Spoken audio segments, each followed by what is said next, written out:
প্রতারণা ও নানা অনিয়মে গ্রেফতার child and old age care আশ্রমের চেয়ারম্যান মিল্টন সমাদ্দারের ব্যাংক অ্যাকাউন্টে এখনও ১,৮৫,০০,০০০ টাকা রয়েছে বলে জানিয়েছেন ডিএমপির অতিরিক্ত কমিশনার মোহাম্মদ হারুনুর রশিদ। তিনি বলেন, মিল্টন মূলত সামাজিক যোগাযোগ মাধ্যমে আশ্রমের মানুষদের কবর এবং বৃদ্ধ, প্রতিবন্ধী ও অসহায় মানুষদের আশ্রয়ের কথা বলে টাকা সংগ্রহ করতেন। কবর দেওয়ার সংখ্যা যত বেশি, টাকা সংগ্রহ তত বেশি হতো তার। রবিবার দুপুরে ডিবি কার্যালয়ে সাংবাদিকদের সঙ্গে আলাপকালে তিনি এসব কথা বলেন।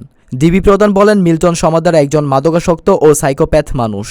মিল্টন টর্চার সেলে মানুষজনদের পিটিয়ে নিস্তেজ করতেন। তিনি কিভাবে মানবতার ফেরিওয়ালা হলেন তা আমাদের বোধগম্য নয়।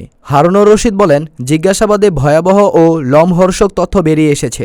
মাদকাসক্ত মিল্টন মানুষের হাত পা কেটে পৈশাচিক আনন্দ উপভোগ করতেন। তিনি বিভিন্ন জায়গা থেকে বৃদ্ধ, প্রতিবন্ধী ও রোগাক্রান্তদের ধরে আনতেন। তাদের দেখিয়ে বিভিন্ন জায়গা থেকে অনুদান নিতেন, যা এসব মানুষদের পেছনে খরচ করতেন না, বরং তারা অসুস্থ হলে নিজেই তাদের চিকিৎসা নামে অঙ্গপ্রত্যঙ্গ কেটে ফেলতেন। ডিবি প্রধান আরও বলেন, মিল্টন সমাদ্দার এখন আমাদের কাছে স্বীকার করেছে তিনি ৯০০ লাশ দাফন করেননি। তিনি ১৩৫ থেকে ১৪০টি লাশ দাফন করেছেন।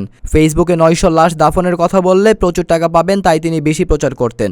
কিন্তু এই ১৩৫ জনের রেজিস্ট্রিও তিনি দেখাতে পারেননি, তাই আমরা এই বিষয়গুলো নজরে এনেছি।